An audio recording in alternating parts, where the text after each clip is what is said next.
रात के ठीक 2 बजे थे। पूरा गांव गहरी नींद में सो रहा था। हवा इतनी तेज थी कि पुराने पेड़ की शाखें आपस में टकराए जा रहे थे। अजीब आवाज़ आ रही थी, लेकिन गांव के आखिरी छोर पर बने उस पुराने कब्रिस्तान में एक लड़का अकेला खड़ा था। उसका नाम था अयान। उसकी उम्र मुश्किल से 19 साल थी। उसके हाथ में एक छोटी सी टॉर्च थी, लेकिन डर के कारण उसके हाथ इतने कांप रहे थे कि टॉर्च की रोशनी बार बार इधर उधर हो रही थी। अयान बार बार पीछे मुड़कर देख रहा था। फिर अचानक अयान किसी ने बहुत धीमी आवाज में उसका नाम पुकारा। अयान के पैर के वहीं जमीन पे गिर गए। उस उसने कांपती आवाज से पूछा, "को, कौन है?" कोई जवाब नहीं आया। कुछ सेकंड सिर्फ आवाज़, हवा की आवाज़ सुनाई देती रही। फिर वही आवाज़ दोबारा आई, "अयान, वापस चले जाओ।" अयान का चेहरा पीला पड़ गया था, क्योंकि उस आवाज़ को वह पहचानता था। वो आवाज़ उसकी माँ की थी, लेकिन उसकी माँ को गुजरे हुए पूरे 3 साल हो चुके थे। अयान की ज़िंदगी अयान एक छोटे से गांव में अपनी माँ के साथ रहता था। उसका पिता बचपन में ही इस दुनिया से जा चुका था। माँ ने लोगों के घरों में काम करके अयान को बड़ा किया था। गरीबी बहुत थी, लेकिन उनकी ज़िंदगी में एक चीज़ बहुत अमीर थी, ईमान और सब्र। अयान की माँ अक्सर उससे कहा करती थी, "बेटा, दुनिया चाहे तुम्हें कितना भी कमज़ोर समझे, अगर तुम्हारा भरोसा अल्लाह पर है तो तुम कभी अकेले नहीं हो।" अयान इन बातों को हमेशा याद रखता था। लेकिन 3 साल पहले उसकी माँ अचानक बीमार हुई और कुछ ही दिनों में दुनिया से चली गई। उस दिन के बाद अयान की ज़िंदगी बदल गई। घर में अब कोई उसे सुबह उठाने वाला नहीं था। कोई खाना बनाकर उसका इंतज़ार नहीं करता था। और सबसे बड़ी बात, जब रात में उसे डर लगता था तो माँ के पास जाकर बैठने वाला कोई नहीं था। फिर भी अयान ने अपनी माँ की एक बात नहीं मानी। वो मुश्किल में अल्लाह पर भरोसा करता था। फिर भी अयान ने अपनी माँ की एक बात नहीं छोड़ी। वो हर मुश्किल में अल्लाह पर भरोसा करता था। माँ की मौत के 3 साल बाद एक दिन अयान अपने घर की सफाई कर रहा था। उसे कमरे में एक कोने में लकड़ी का एक पुराना संदूक दिखाई दिया। संदूक पर धूल जमी हुई थी। अयान ने उसे साफ किया। उसमें पुराने कपड़े और तस्वीर और एक पुरानी डायरी रखी थी। अयान ने डायरी उठाई। उसने पहला पन्ना खोला, लेकिन उसमें सिर्फ एक लाइन लिखी थी, "अगर कभी तुम्हें यह डायरी मिले तो इसे पढ़ने से पहले अपने दिल को मजबूत कर लेना।" अयान कुछ पल तक उस लाइन को देखता रहा। उसके दिल की धड़कन तेज हो गई। उसने अगला पन्ना पलटा, लेकिन वह कुछ नहीं था। तीसरा पन्ना खाली, चौथा खाली। अयान हैरान था। फिर उसने डायरी के आखिरी पन्ने खोले। वहाँ सिर्फ एक तारीख लिखी थी, 17 रमज़ान, और उसके नीचे, पुराने कब्रिस्तान में जाकर तीसरी कब्र के पास मिट्टी के नीचे देखना। अयान के हाथ से डायरी लगभग गिर गई। उसने तुरंत डायरी बंद कर दी। उस रात वो सो नहीं पाया। बार बार उसके दिमाग में वही सवाल घूम रहा था, आखिर उस कब्र में ऐसा क्या था जिसे उसकी माँ उसे छिपाना चाहती थी। माँ की आखिरी बात। अगली सुबह अयान को अपनी माँ की कही हुई बात याद आई। माँ ने मरने से कुछ दिन पहले उसका हाथ पकड़कर कहा था, "अयान, अगर कभी तुम्हें मेरे बारे में कोई ऐसी बात पता चले जिसे समझना मुश्किल हो तो गुस्सा मत करना, पहले पूरी सच्चाई जानना।" उस समय अयान को इन शब्दों का मतलब समझ नहीं आया था, लेकिन अब उसे लगने लगा था कि माँ शायद किसी बड़े राज के बारे में जानती थी। अयान ने डायरी फिर खोली।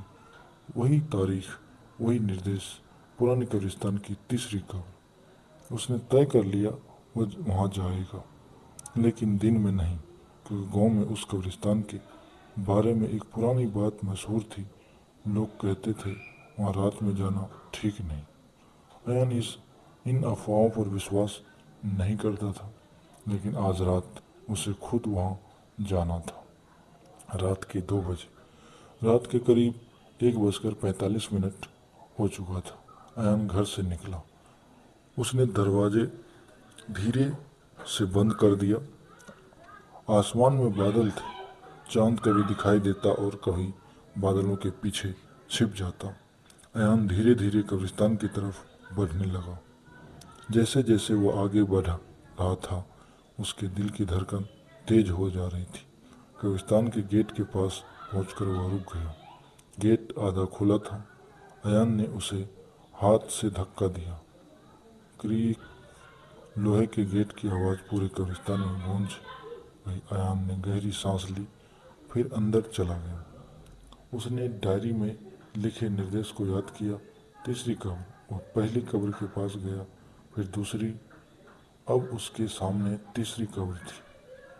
कब्र के पास पहुंचते ही उसके टॉर्च अचानक बंद हो गई। अयान घबरा गया। उसने टॉर्च को कई बार दबाया, कुछ नहीं हुआ। अंधेरे में वह धीरे से बोला, बिस्मिल्लाह। फिर उसने मोबाइल की फ्लैश लाइट जलाई।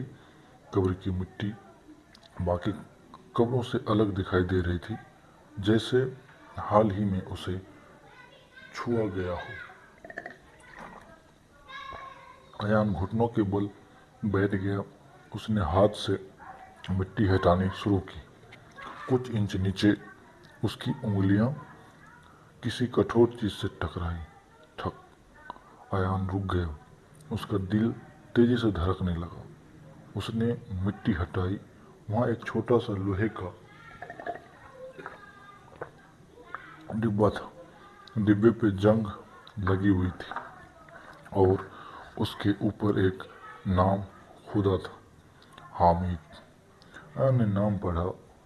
उसकी आंखें फैल गई, क्योंकि हामिद उसके पिता का नाम था। सबसे बड़ा सवाल, अयान कुछ देर तक उस डिब्बे को देखता रहा। उसके पिता की मौत को लगभग 15 साल हो चुके थे। फिर यह डिब्बा यहाँ कैसे आया, और उसकी माँ ने उसे यहाँ खोजने के लिए क्यों कहा था? अयान ने डिब्बा उठाया। उसमें ताला लगा हुआ था। तभी कब्रिस्तान के पीछे से किसी के चलने की आवाज़ आई। अयान ने तुरंत पीछे देखा। कोई दिखाई नहीं दिया। आवाज़ फिर आई, इस बार थोड़ी करीब से। अयान ने मोबाइल की रोशनी उस तरफ की। पैरों के बीच उसे एक सफ़ेद कपड़े में लिपटी हुई आकृति दिखाई दी। अयान की सांस रुक गई। आकृति धीरे धीरे उसकी तरफ बढ़ रही थी। अयान पीछे हटने लगा। फिर अचानक उस आकृति ने कहा, डिब्बा खोलना मत। अयान के हाथ कांपने लगे। उसने पूछा, आप कौन हैं? कुछ पल खामोशी रही। फिर उस आदमी ने जवाब दिया, तुम्हारी माँ ने तुम्हें यहाँ आने से मना किया था। अयान ने तुरंत कहा, नहीं, मेरी माँ ने ही मुझे यहाँ भेजा है। यह सुनते ही वो आदमी बिल्कुल शांत हो गया। फिर उसने बहुत धीमी आवाज़ में कहा, तो फिर अब वह राज तुमसे छिप नहीं सकता? अयान ने पूछा, कौन सा राज? वह आदमी कुछ कदम आगे आया। उसका चेहरा अब भी अंधेरे में था। उसने कहा, तुम्हारे पिता की मौत वैसी नहीं हुई थी जैसा तुम्हें बताया गया था। अयान के हाथ से लोहे का डिब्बा लगभग गिर गया।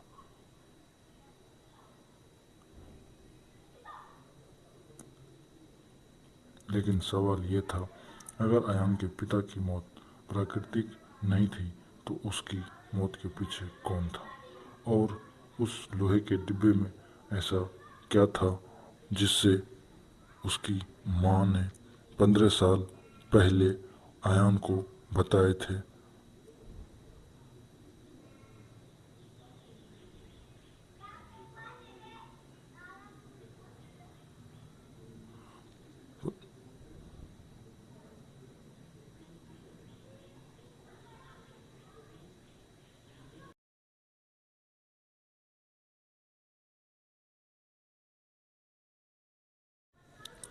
डिब्बे के अंदर छिपा राज। अयान के हाथ में वो पुराना लोहे का डिब्बा था। सामने एक अनजान आदमी खड़ा था और उसके शब्द अयान के कानों में बार बार गूंज रहे थे। तुम्हारे पिता की मौत वैसे नहीं हुई थी जैसे तुम्हें बताया गया था। अयान ने कांपती आवाज में पूछा, आप मेरे पिता को कैसे जानते हैं? उस आदमी ने कोई जवाब नहीं दिया। वो धीरे धीरे अंधेरे से बाहर आया। उसकी उम्र लगभग 60 साल थी। सफ़ेद दाढ़ी, पुराने कपड़े और हाथ में लकड़ी की छड़ी। अयान ने उसे ध्यान से देखा। अचानक उसे याद आया, यह वही बूढ़ा आदमी था जिसे उसने कई बार गांव की मस्जिद के पास देखा था, लेकिन अयान उससे कभी बात नहीं कर पाया। बूढ़े ने कहा, मेरा नाम राशिद है। अयान ने पूछा, आपको मेरे पिता के बारे में क्या पता? राशिद ने गहरी सांस ली, फिर बोला, इतना जानता हूँ कि तुम्हारे पिता बुरे आदमी नहीं थे। अयान की आंखों में आंसू आ गया, क्योंकि बचपन से उसने गांव के कुछ लोगों को अपने पिता के बारे में बुरा बोलते सुना था। किसी ने कहा था कि उसके पिता ने लोगों के पैसे लिए थे। किसी ने कहा था कि वह एक बड़े झगड़े में शामिल था, और किसी ने तो ये तक कहा था कि उसके कारण एक परिवार बर्बाद हो गया। लेकिन उसकी माँ ने कभी अपने पति के बारे में बुरा शब्द नहीं कहा। पिता की आखिरी रात। राशिद ने कहा, तुम्हारे पिता की मौत से एक रात पहले वह मेरे पास आए थे। अयान ने हैरानी से पूछा, क्यों? राशिद ने कहा, क्योंकि मुझसे कहा था कि अगर उन्हें कुछ हो जाए तो तुम्हारी माँ और तुम्हें गांव को छोड़ देना चाहिए। अयान कुछ पल चुप रहा, फिर बोला, लेकिन माँ ने मुझे कभी गांव छोड़ने के लिए नहीं कहा। राशिद ने सिर झुका लिया, क्योंकि तुम्हारी माँ जानती थी कि खतरा खत्म नहीं हुआ था। अयान की आंखों फैल गई। कौन सा खतरा? राशिद ने कब्रिस्तान की तरफ देखा, फिर धीरे से कहा, जिस आदमी से तुम्हारे पिता डरते थे वो आज भी जिंदा है। डिब्बे की चाबी। अयान ने डिब्बे को देखा। उस पर एक छोटा सा ताला लगा था। उसने राशिद से पूछा, इसकी चाबी कहाँ है? राशिद ने अपनी जेब में एक पुरानी चाबी निकाली, लेकिन चाबी अयान को देने से पहले उसने कहा, इसे खोलने के बाद तुम्हारी जिंदगी पहले जैसी नहीं रहेगी। अयान ने जवाब दिया, मैं सच जानना चाहता हूँ। राशिद ने चाबी उसके हाथ में रख दी। अयान ने ताला खोला। डिब्बा खुल गया। अंदर 3 चीज़ें थी, एक पुरानी तस्वीर, एक कागज और एक छोटी सी कपड़े की थैली। अयान ने सबसे पहले तस्वीर उठाई। तस्वीर में उसके पिता थे। उनके साथ 3 और लोग खड़े थे। अयान ने उसमें एक को तो तुरंत पहचान लिया। वह था गांव का सबसे अमीर आदमी, हाजी करीम। अयान ने हैरान से पूछा, मेरे पिता और हाजी करीम एक साथ? राशिद ने कहा, हाँ, एक समय वे बहुत अच्छे दोस्त थे। अयान ने पूछा, फिर दुश्मनी कैसे हुई? राशिद ने जवाब दिया, नहीं। उसने सिर्फ कागज की तरफ इशारा किया। पिता का आखिरी खत। अयान ने कागज खोला। कागज बहुत पुराना था। लिखावट उसके पिता की थी।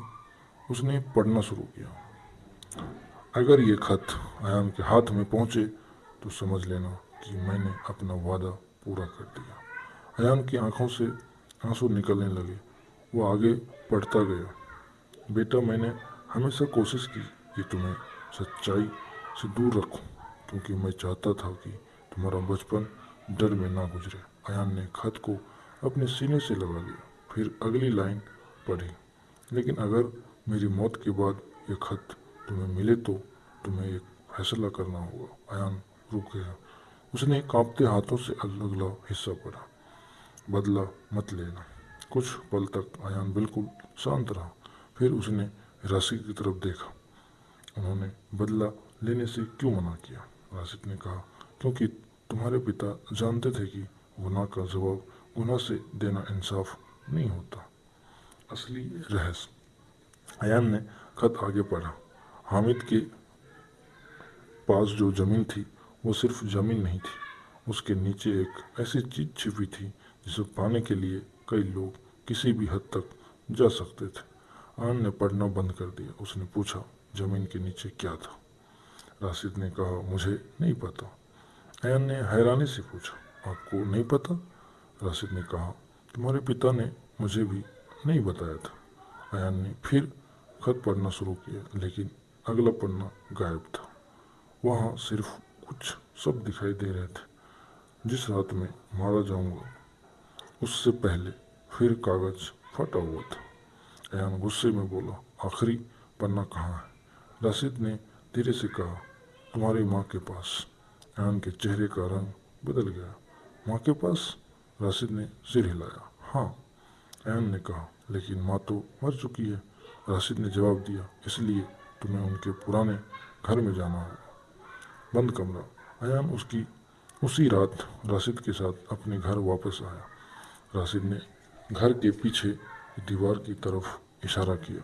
तुम्हारी माँ ने इस दीवार के पीछे एक कमरे।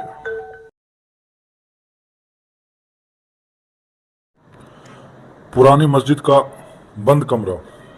पिछले भाग का रहस्य। सुबह होने में अभी कुछ ही घंटे बाकी थे। अयान की आंख में पूरी रात नींद नहीं आई। उसके सामने बार बार वही 3 बातें घूम रही थी। उनके पिता की रहस्यमय मौत, माँ की पुरानी डायरी और वो चाबी जिस पर लिखा था पुरानी मस्जिद। लेकिन अयान को अभी यह नहीं पता था कि पुरानी मस्जिद में उसका सामान ऐसे सच में होने वाला था जो उसकी पूरी जिंदगी बदल देगा। फर्ज के बाद सुबह की अजान की आवाज़ पूरे गांव में गूंजने लगी। अयान के वजू किया और मस्जिद की तरफ चल पड़ा।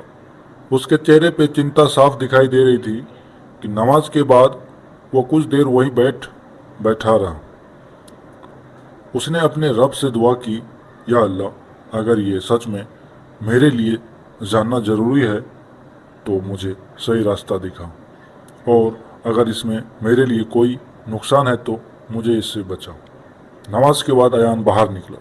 बाहर राशिद उसका इंतज़ार कर रहा था। राशिद ने बस इतना कहा, चलो। दोनों गांव के पुराने हिस्से की तरफ चल पड़े। पुरानी मस्जिद गांव की नई मस्जिद से लगभग आधा किलोमीटर दूर एक छोटी सी पुरानी मस्जिद थी। कई सालों से वहीं नियमित नमाज नहीं होती थी। दीवारें पर पुरानी मिट्टी की परतें थी। दरवाज़ा आधा टूटा हुआ था। अयान ने चाबी निकाली। उसने दरवाजे पर लगे छोटे ताले में चाबी लगाई, क्लिक किया और ताला खुल गया। दरवाज़ा धीरे से खुला। अंदर अंधेरा था। राशिद ने कहा, तुम्हारे पिता आखिरी बार यही आए थे?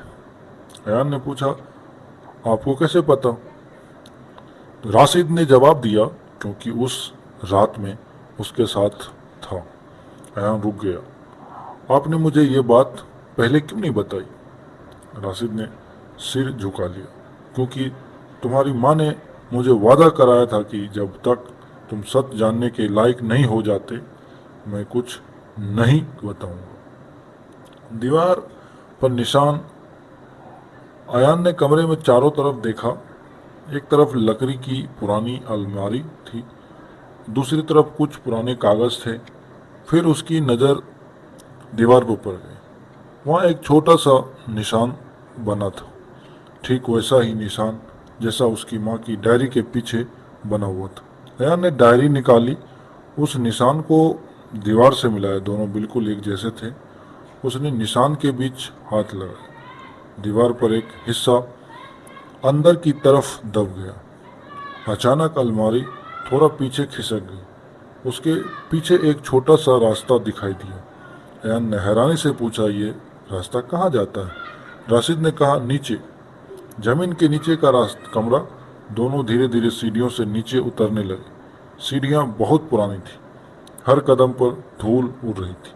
नीचे पहुंचकर उन्हें एक छोटा कमरा दिखाई दिया। कमरे में एक लकड़ी की मेज थी। मेज पर पुरानी फाइलें रखी थी। अयान ने पहली फाइल उठाई। उसमें ज़मीन से जुड़े कुछ कागजात थे। एक कागज पर उसके पिता का नाम लिखा था, हामिद अली। अयान ने कागज पढ़ना शुरू किया। उसमें लिखा था कि उसके पिता ने गांव के गरीब परिवार के लिए अपनी ज़मीन का एक हिस्सा दान करने का फैसला किया था। अयान की आंखें भर आई। उसे पहली बार समझ आया कि उसके पिता के बारे में गांव में जो बातें कही जाती थी, शायद उनमें बहुत कुछ झूठ था। लेकिन तभी राशिद ने दूसरी फाइल उठाई। उसमें कुछ अलग था। एक ज़मीन की खरीद बिक्री का दस्तावेज। खरीदार का नाम था करीम साहब। अयान का चेहरा गंभीर हो गया। हाजी करीम? राशिद ने कहा, हाँ। असली विवाद? अयान ने कागज के माध्यम से और कागज को ध्यान से पढ़ा। उसके पिता ने जमीन बेचने से इनकार किया था, लेकिन दस्तावेज में लिखा था कि जमीन बेच दी गई था। अयान ने पूछा, अगर अब्बा ने जमीन बेची ही नहीं तो ये कागज कैसे बना? राशिद ने कहा, यही सवाल तुम्हारे पिता भी पूछ रहे थे। अयान ने पूछा, फिर? राशिद कुछ पल चुप रहा, फिर बोला, उन्होंने नकली दस्तावेज बनाने वाले आदमी का पता लगा लिया। अयान ने पूछा, कौन था? राशिद ने एक पुराना लिफाफा उसकी तरफ बढ़ाया। अयान ने लिफाफा खोला। अंदर एक नाम लिखा था, सलीम। अयान ने कहा, सलीम कौन है? राशिद ने जवाब दिया, गांव का पुराना मुंशी। अयान ने तुरंत पूछा, वो अब कहाँ है? राशिद ने उसकी आंखों में देखा। वह भी कई साल पहले गायब हो गया था। माँ के हस्ताक्षर। अयान ने मेज पर रखी आखिरी फाइल उठाई। फाइल खोलते ही उसके हाथ रुक गए। उसमें एक बयान था।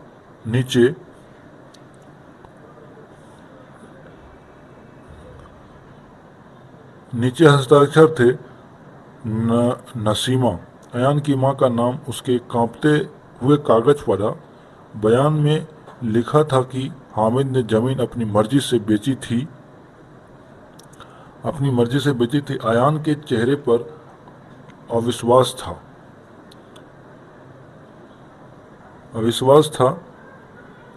उसने राशिद की तरफ देखा। ये मेरी माँ के हस्ताक्षर हैं? राशिद ने कुछ नहीं कहा। अयान की आंखों में आंसू आ गए। तो क्या मेरी माँ ने झूठ बोला था? राशिद ने धीरे से कहा, नहीं। अयान ने पूछा, फिर ये क्या है? राशिद ने कहा, तुम्हारी माँ ने मजबूरी में उस कागज पर हस्ताक्षर किए थे। माँ की मजबूरी? अयान ने पूछा, किसने मजबूर किया? राशिद ने जवाब देने से पहले दरवाजे की तरफ देखा। फिर उसने धीरे से कहा, जिस आदमी के पास तुम्हारी माँ को बचाने और तुम्हें बचाने की ताकत थी। अयान ने कहा, कौन? राशिद ने नाम लिया, हाजी करीम। अयान कुछ पल तक चुप रहा, लेकिन फिर उसने पूछा, अगर वो इतना ताकतवर था तो माँ ने मुझे कभी क्यों नहीं बताया? राशिद ने कहा, क्योंकि तुम्हारी माँ को डर था कि अगर तुमने सच जान लिया तो तुम बदला लेने के लिए निकल जाओगे। अयान की आंखों में आंसू बहने लगे। उसे अपनी माँ की वो आखिरी बात याद आई, बदला मत लेना। अब उसे समझ आने लगा था कि माँ ने ऐसा क्यों कहा। छिपा हुआ दूसरा पन्ना। अयान ने फाइल के नीचे देखा। वहाँ एक छोटा सा कागज चिपका हुआ था। उसने उसे निकाला। कागज पर उसकी माँ की लिखावट थी। उसमें लिखा था, अगर अयान कभी इस कमरे तक पहुंच जाए तो उसे यह मत बताना कि उसके पिता को किसने मारा। पहले उसे वह चीज़ दिखाना जो हामिद ने आखिरी बार मुझे दी थी। अयान ने चारों तरफ देखा, वो चीज़ कहाँ है? राशिद ने कहा, शायद तुम्हारे पास। अयान ने कहा, मेरे पास? राशिद ने उस लोहे के डिब्बे की तरफ इशारा किया जो अयान कब्रिस्तान से लेकर आया था। अयान ने डिब्बा खोला। अंदर कपड़े की छोटी थैली पड़ी थी। उसने थैली खोली। उसमें एक पुरानी चांदी की अंगूठी थी। अंगूठी के अंदर सिर्फ 2 अक्षर खुदे थे, HK। अयान ने कहा, HK हामिद करीम?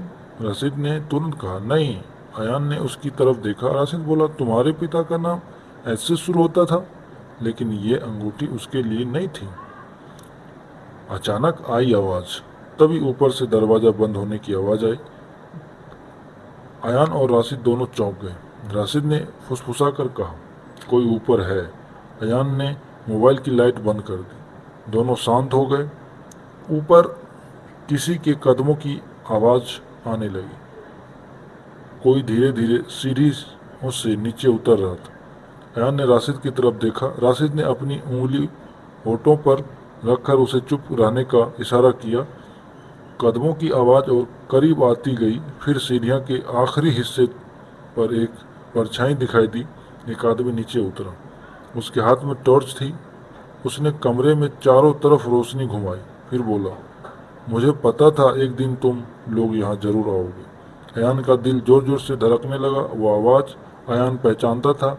वो उसी आदमी की आवाज़ थी जिसने कभी उसके पिता के अंतिम संस्कार में उसे कंधे पर उठाया था। वो आदमी था सलीम मुंशी, जिसे गांव वाले सालों से मरा हुआ समझ रहे थे। सबसे बड़ा सवाल, अयान ने गुस्से में पूछा, तुम मेरे पिता की मौत के बारे में क्या जानते हो? सलीम ने कोई जवाब नहीं दिया। उसने अयान के हाथ में मौजूद अंगूठी देखी। उसका चेहरा अचानक बदल गया। वो घबरा कर बोला, तुम्हें ये कहाँ मिला? अयान ने पूछा, क्यों, इस अंगूठी में ऐसा क्या है? सलीम कुछ कदम पीछे हट गया। फिर उसने कहा, अगर ये अंगूठी तुम्हारे पास है तो इसका मतलब है कि तुम्हारी माँ ने तुम्हें सब कुछ नहीं बताया। अयान ने पूछा, क्या नहीं बताया?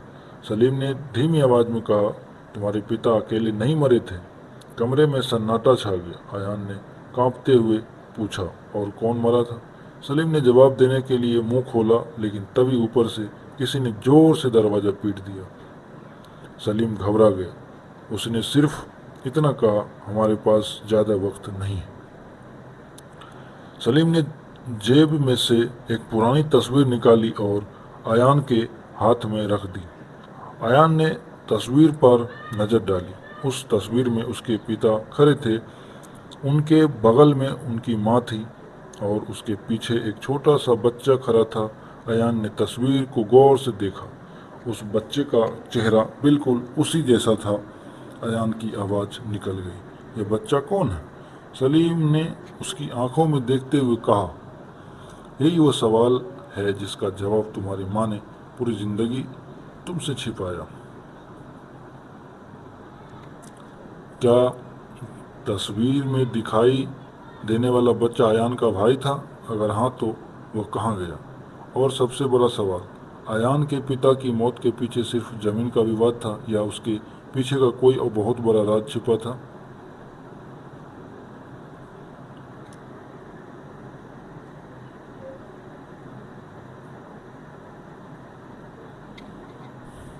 तस्वीर में कौन था वो बच्चा?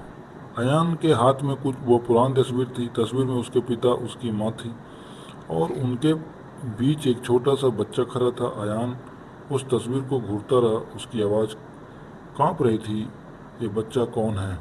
सलीम मुंशी ने कहा। कुछ पल तक कोई जवाब नहीं दिया। फिर उसने धीमी आवाज़ में कहा, अयान, ये सवाल तुम्हारी पूरी ज़िंदगी बदल देगा। अयान ने तस्वीर और कसकर पकड़ ली।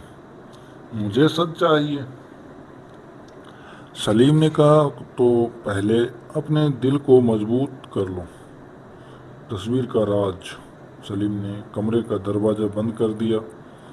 फिर उसने चारों तरफ देखा और बोला, जिस बच्चे को तुम तस्वीर में देख रहे हो वो कोई अजनबी नहीं है। अयान ने पूछा, फिर कौन है? सलीम ने कहा, तुम्हारा बड़ा भाई। अयान जैसे पत्थर का हो गया। मेरा भाई? उसने सिर हिलाया। हाँ। अयान की आंखों में आंसू आ गए। लेकिन मेरी माँ ने कभी नहीं बताया कि मेरा कोई भाई था। सलीम ने कहा, क्योंकि तुम्हारी माँ को डर था कि अगर तुम्हें पता चल गया तो तुम उसे खोजने निकलोगे। अयान ने पूछा, वह कहाँ है? सलीम ने कुछ सेकंड चुप रहकर कहा, मुझे नहीं पता। अयान गुस्से में बोला, आप मेरे साथ मजाक कर रहे हैं। सलीम ने सिर हिलाया। नहीं, आखिरी बार मैंने उसे 15 साल पहले देखा था। 15 साल पुरानी रात? सलीम ने बताना शुरू किया कि 15 साल पहले अयान के पिता हामिद गांव में एक छोटे व्यापारी थे। वह बहुत आज अमीर नहीं थे, लेकिन लोगों के साथ ईमानदारी से व्यवहार करते थे। उनका सबसे करीबी दोस्त था करीम। दोनों से ने मिलकर ज़मीन का एक कारोबार शुरू किया था, लेकिन कुछ समय बाद हामिद को पता चला कि ज़मीन के कागज़ों में धोखा किया जा रहा है। हामिद ने इसका विरोध किया और यही से दोनों दोस्तों के बीच दुश्मनी शुरू हो गई। सलीम ने कहा, तुम्हारे पिता ने कहा था कि अगर उन्होंने चुप्पी साध ली तो गांव के कई गरीब परिवार की ज़मीन चली जाएगी। अयान ने पूछा, फिर उन्होंने क्या किया? सलीम ने कहा, उन्होंने सबूत इकट्ठा करना शुरू कर दिया। बड़ा सौदा। हामिद ने ज़मीन के लिए असली कागज़, नकली दस्तावेज और पैसे के लेन देन के सबूत जमा कर लिए थे। लेकिन यह काम आसान नहीं था, क्योंकि जिन लोगों के खिलाफ वो सबूत जमा कर रहे थे वो गांव में बहुत प्रभावशाली थे। एक रात हामिद ने सलीम को बुलाया। उसने कहा, अगर मेरे साथ कुछ हो जाए तो ये कागज़ मेरी पत्नी तक पहुंचा देना। सलीम ने पूछा, आपको ऐसा क्यों लग रहा है? हामिद ने सिर्फ इतना कहा, मुझे अपने दोस्त पर भरोसा नहीं रहा। सलीम ने पूछा, करीम पर? हामिद ने कोई जवाब नहीं दिया, लेकिन उसकी आंखों में डर साफ दिखाई दे रहा था। वो बच्चा। अयान ने तस्वीर फिर उठाई। मेरे भाई का नाम क्या था? सलीम ने कहा, आरिफ। अयान की सांस रुक गई। आरिफ? सलीम ने बताया कि आरिफ अयान से लगभग 4 साल बड़ा था। जब हामिद की मौत हुई, आखिर आरिफ लगभग 8 साल का था। उस रात घर में अफरा तफरी मच गई थी। लोग इधर उधर भाग रहे थे। हामिद की हालत बहुत ख़राब थी और उसी रात आरिफ गायब हो गया।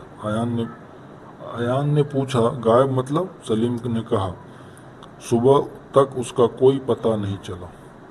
माँ का डर।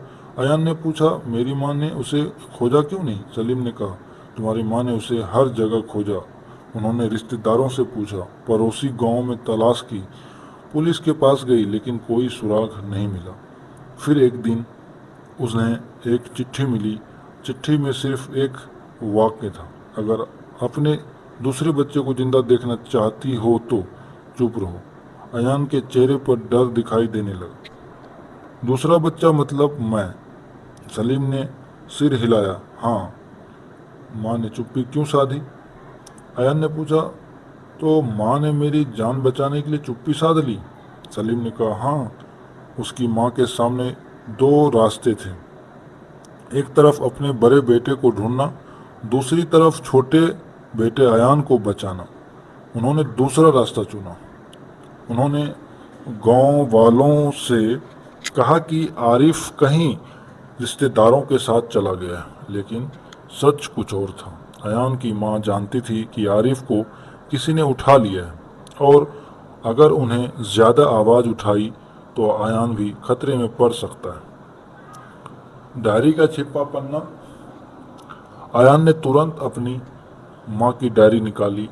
उसने सारे पन्ने पलटने शुरू कर दिए। आखिरी हिस्से में उसे एक पत्र मिला जो बाकी पत्रों से अलग था। उस पर लिखा था, आरिफ जिंदा है। अयान के हाथ कांपने लगे। उसने आगे पढ़ा, मैंने उसे अपनी आंखों से नहीं देखा, लेकिन मुझे विश्वास है कि वो जिंदा है। नीचे एक तारीख लिखी थी, 12 नवंबर, और उसके नीचे एक जगह का नाम, मद्रासपुर। अयान ने पूछा, मदरसापुर कहाँ है? सलीम ने कहा, यहाँ से लगभग 40 किलोमीटर दूर एक पुराना कस्बा है। अयान ने तुरंत कहा, हमें वहाँ जाना होगा, लेकिन सलीम ने उसका हाथ पकड़ लिया, अभी नहीं।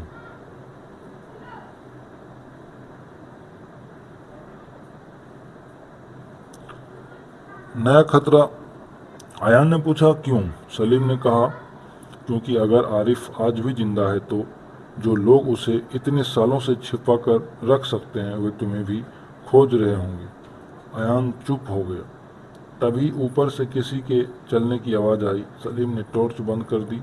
दोनों बिल्कुल शांत हो गए। कदमों की आवाज़ नीचे उतरने लगी, ठक ठक ठक। फिर किसी ने दरवाजे के बाहर से कहा, सलीम, मुझे पता है कि तुम अंदर हो। सलीम के चेहरे का रंग उड़ गया। अयान ने फुसफुसाकर पूछा, कौन है? सलीम ने जवाब दिया, करीम। सामना। दरवाज़ा धीरे धीरे खुला। हाजी करीम सामने खड़ा था। उसके साथ दो आदमी और थे। करीम ने आयान को देखा। कुछ सेकंड तक वो चुप रहा, फिर बोला, तो आखिर तुम भी सच तक पहुंच गए। आयान ने गुस्से में कहा, मेरे भाई के साथ क्या किए तुमने? करीम ने कोई जवाब नहीं दिया। आयान आगे बढ़ा, मेरे पिता को किसने मारा? करीम ने उसकी तरफ देखा, फिर बोला, तुम्हारे पिता की मौत का जिम्मेदार मैं नहीं हूँ। आयान चौंक गया। झूठ। करीम ने कहा, अगर मैं तुम्हारे पिता को मारना चाहता तो तुम्हारी माँ और तुम्हें भी नहीं छोड़ता। सलीम ने बीच में कहा, करीम अब बहुत देर हो चुकी है। करीम ने सलीम को देखा। देर तो उसी दिन हो गई थी जब तुमने हामिद का राज छिपाया था। असली दुश्मन? आयान ने पूछा। अगर तुम नहीं थे तो कौन था? करीम कुछ पल चुप रहा, फिर उसने कहा, तुम्हारे पिता ने जिस राज को खोज निकाला था वह जमीन से कहीं बड़ा था। आयान ने पूछा, क्या राज? करीम ने कहा, गांव के बाहर पुरानी हवेली के नीचे एक तहखाना था। आयान ने हैरानी से पूछा, उस तहखाने में क्या था? करीम ने कहा, ऐसे कागजात और सबूत जिसने कई बड़े लोगों की जिंदगियां बर्बाद हो सकती। सलीम ने कहा, और हामिद ने वह सबूत देख लिए थे? करीम ने सिर हिलाया। हाँ। आखिरी खुलासा? अयान ने पूछा। और आरिफ? करीम ने उसकी तरफ देखा। उसकी आवाज़ पहली बार कमज़ोर हुई। आरिफ ने अपने पिता को उस रात देखा था। अयान की सांसें रुक गई। करीम ने आगे कहा, उस रात जो हुआ कुछ हुआ, उसका सबसे बड़ा गवाह तुम्हारा भाई था। अयान ने पूछा, तो उसे किसने छिपाया? करीम ने कहा, जिस आदमी ने हामिद की मौत की पूरी साजिश रची थी। अयान ने पूछा, नाम बताओ। करीम ने अयान की आंखों में देखा, फिर बोला, तुम उस आदमी को बचपन से जानते हो। अयान ने चेहरे पर डर छा गया। कौन? करीम ने जवाब देने के लिए मुंह खोला, लेकिन तभी ऊपर से एक जोरदार धमाका हुआ। दीवार का एक हिस्सा टूट गया। धूल पूरे कमरे में फैल गई। जब धूल थोड़ी कम हुई तो वहाँ कोई नहीं था। सलीम गायब था। आयान अकेला था। उसके हाथ में माँ की डायरी थी। उसके सामने उसके पिता की मौत का रहस्य था और उसका भाई शायद कहीं जिंदा था। लेकिन अब एक नया सवाल सामने था कि वो आदमी कौन था जिसे आयान बचपन से जानता था। और अगर सलीम गायब हो चुका था तो क्या हुआ? अगला निशाना आयान होगा। आयान मदरसापुर जाने का फैसला करेगा। उसे एक ऐसा आदमी मिलेगा जो उसके भाई आरिफ के बारे में सब कुछ जानता है। लेकिन उस आदमी की पहली रात सुनकर आयान के होश उड़ जाएंगे। तुम जिस आरिफ को ढूंढ रहे हो वह अब आरिफ के नाम से नहीं रहता।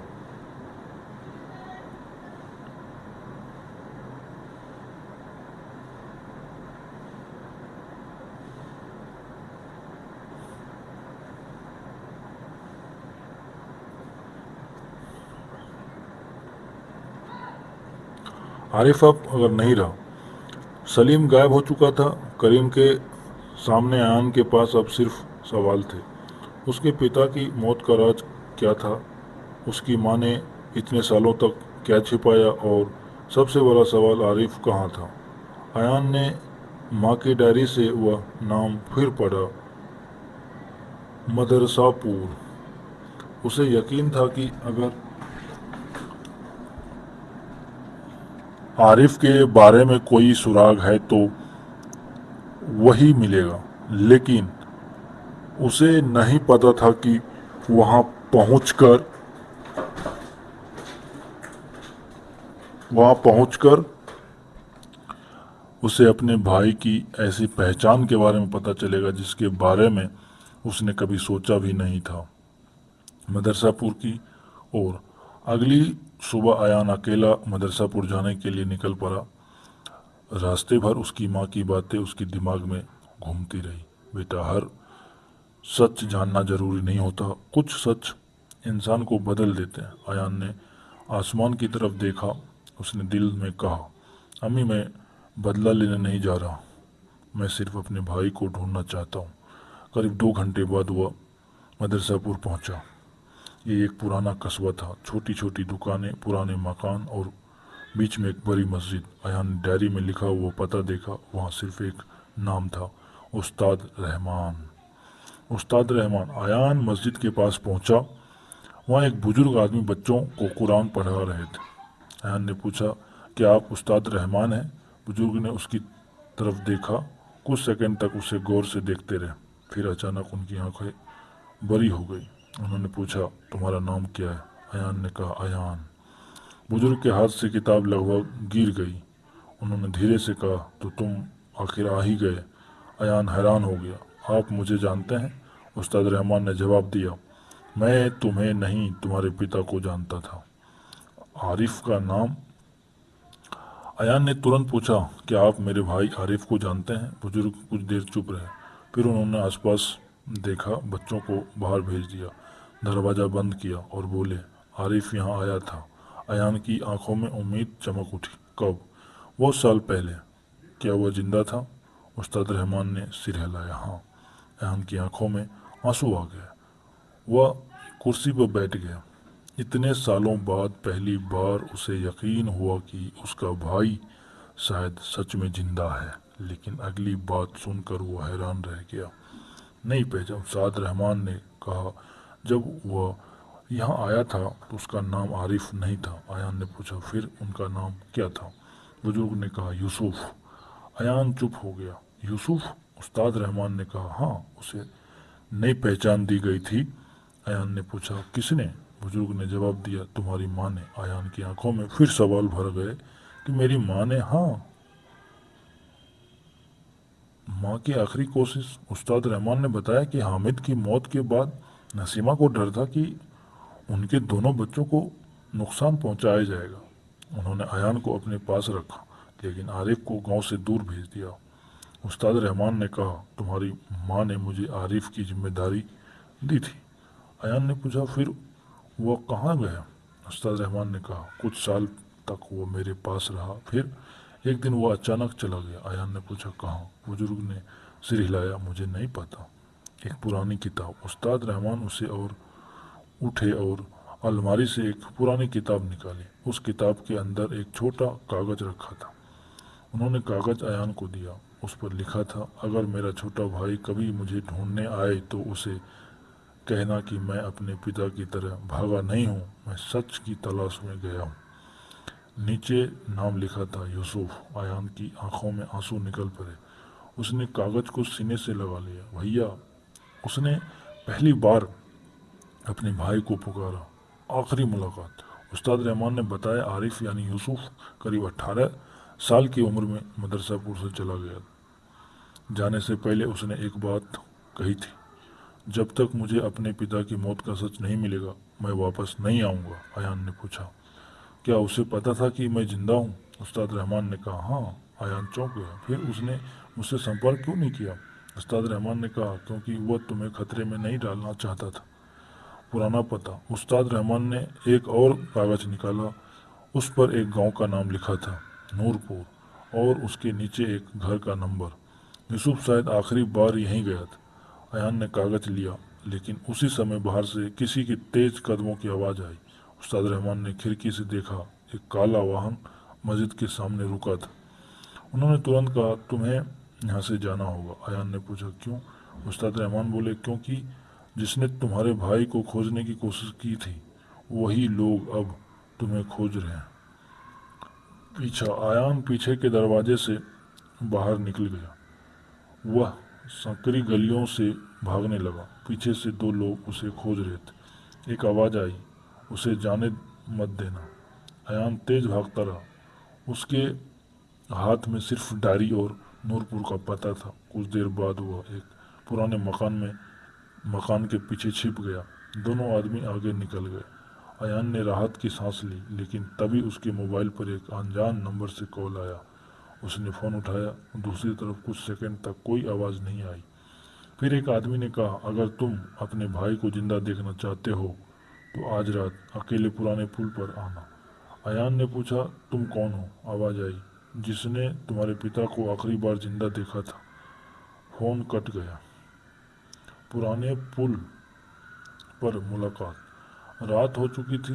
अयान तो पुराने पुल पर पहुंचा। वहां कोई नहीं था। कुछ मिनट बाद एक आदमी अंधेरे से बाहर आया। उसने अपना चेहरा कपड़े से ढका हुआ था। अयान ने पूछा, मेरे भाई के बारे में बताओ। उस आदमी ने कहा, तुम्हारा भाई जिंदा है। अयान की आंखों में उम्मीद चमकी। कहाँ है? आदमी ने कहा, बहुत करीब। अयान ने पूछा, कितना करीब? उस आदमी ने कहा, इतना करीब है कि तुम उसे पहचान भी नहीं पाओगे।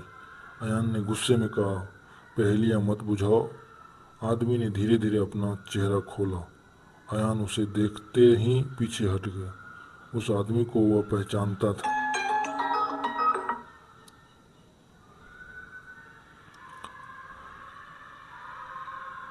वह कोई अजनबी नहीं था। वह वही आदमी था जिसने जिसे उसे कुछ दिन पहले अपने गांव की मस्जिद के बाहर देखा था, और उसके हाथ में वही चांदी की अंगूठी थी। असली पहचान अयान के कांपते हुए हाथ पूछा, आप कौन हैं? आदमी ने कहा, मैं वही हूँ जिसे तुम्हारी माँ ने तुम्हारी रक्षा के लिए चुना था। अयान ने पूछा,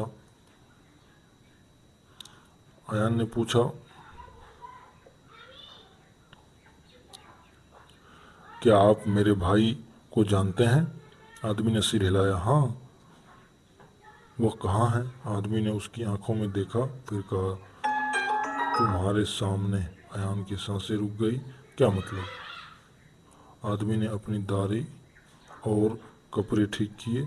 फिर बहुत धीमी आवाज में कहा, अयान, मैं आरिफ हूँ।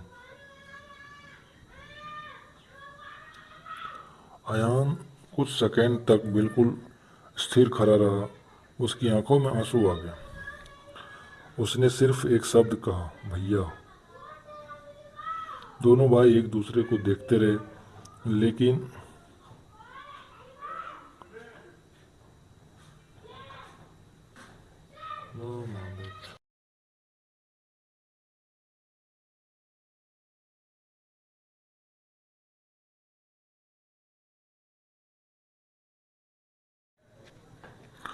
दोनों भाई एक दूसरे को देखते रहे, लेकिन मिलन की खुशी ज़्यादा देर तक नहीं रही। आरिफ ने तुरंत कहा, मेरे पास तुम्हारे पिता की मौत का सबूत है। आयन ने पूछा, क्या? आरिफ ने कहा, लेकिन उससे पहले तुम्हें एक बात जाननी होगी। आरिफ ने जेब से एक पुराना लिफाफा निकाला। उस पर अयान की माँ की लिखावट थी। लिफाफे पर सिर्फ एक लाइन लिखी थी, इसे तब खोलना जब मेरे दोनों बेटों एक साथ हों। अयान और आरिफ एक दूसरे को देखते रहे। आरिफ ने लिफाफा हाथ में लिया, लेकिन जैसे ही वो उसे खोलने वाला था, दूर से गोली चलने जैसी तेज आवाज़ आई। दोनों भाई जमीन पर झुक गए। आरिफ ने अयान का हाथ पकड़ा और कहा, वे हमें ढूंढ चुके हैं। और उसी पल अयान को एहसास हुआ, उसकी माँ ने सिर्फ अतीत का राज छिपाया था, बल्कि शायद उसे भविष्य के खतरे में बचाने के लिए पूरी जिंदगी झूठ बोलती रही। लिफाफे के अंदर क्या था? किसने गोली चलाई? और सबसे बड़ा सवाल, अयान और आरिफ के पिता की मौत का असली गुनहगार कौन था? दोनों में भाई की पहली बार शक्ल के आमने सामने होंगे। 15 साल से ये पूरा राज अपने सीने में छिपा रखा था। माँ का आखिरी खत। पुराने पुल के नीचे अंधेरा था। अयान और आरिफ जमीन पर झुके हुए थे। कुछ सेकंड पहले गोली चली थी, लेकिन गोली किसने चलाई, कहाँ से चली और अगला निशाना कौन होगा? आरिफ ने अयान का हाथ पकड़ा और फुसफुसा कर कहा, चुप रहो, आवाज़ मत करना। दोनों कुछ देर तक वहीं पड़े रहे। फिर आरिफ ने धीरे से पूछा, तुम्हारे पास वह लिफाफा अभी भी है?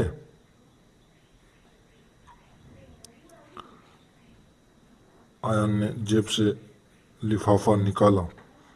उस पर उनकी माँ की लिखावट थी, इसे तब खोलना जब मेरे दोनों बेटे एक साथ हों।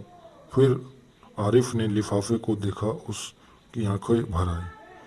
अम्मी ने शायद उसी दिन के लिए इसे बचा कर रखा था। लिफाफा खुलता है। आरिफ ने लिफाफा खोला, अंदर एक छोटा सा पत्र था। उसके साथ एक पुरानी चाबी और एक तस्वीर भी थी। अयान ने पत्र पढ़ना शुरू किया। मेरे बेटों अयान और आरिफ। अयान की आंखें नम हो गई। पत्र में लिखा था, अगर ये खत तुम दोनों के हाथ में पहुंच गया है तो इसका मतलब है कि मेरी सबसे बड़ी दुआ पूरी हो गई। मैं चाहती थी कि तुम दोनों भाई एक दूसरे से मिलो, लेकिन मैं ये भी जानती थी कि तुम्हें अलग रखना ही तुम्हारी सुरक्षा थी। आरिफ ने आंखें बंद कर ली। फिर अयान ने आगे पढ़ा, तुम्हारे अब्बा बुरे आदमी नहीं थे। उन्होंने किसी का हक नहीं छीना था। उनकी सबसे बड़ी गलती सिर्फ इतनी सी थी कि उन्होंने गलत लोगों की सच्चाई जान ली थी। असली दुश्मन का संकेत। अयान ने अगली लाइन पढ़ी, करीम को दोषी समझना आसान होगा, लेकिन पूरी सच्चाई उससे कहीं ज़्यादा गहरी है। आरिफ ने तुरंत कहा, मैंने भी यही सोचा था। अयान ने पूछा, तो असली गुनहगार कौन है? आरिफ ने सिर हिलाया, और मुझे अभी तक नहीं पता। पत्र में आगे लिखा था कि मेरे बेटों, जिस व्यक्ति से तुम्हें सबसे ज़्यादा सावधान रहना चाहिए वो तुम्हारे आसपास ही होगा। अयान ने पत्र नीचे रख कर दिया। उसने आरिफ की तरफ देखा। दोनों के चेहरे पर चिंता थी। आसपास कौन था? कोई जवाब नहीं था। चाबी का रहस्य। अयान ने लिफाफे में मिली चाबी उठाई। चाबी के ऊपर एक छोटा निशान बना था। आरिफ ने उसे देखते ही कहा, मैं इस निशान को जानता हूँ। अयान ने पूछा, कहाँ देखा? आरिफ ने कहा, अब्बा की पुरानी दुकान में। अयान ने चौंक गया, लेकिन वह दुकान तो 15 साल पहले बंद हो गई थी। आरिफ ने कहा, बंद हो हुई थी, लेकिन पूरी तरह खाली नहीं हुई थी। दोनों ने तय किया कि वे सुबह होने से पहले उस जगह को देखेंगे। पुरानी दुकान। सुबह दोनों भाई गांव के पुराने बाजार पहुंचे। दुकान वर्षों से बंद थी। दरवाजे पर जंग लगा ताला था। अयान ने आसपास देखा, कोई दिखाई नहीं दे रहा था। आरिफ ने कहा, यही जगह है।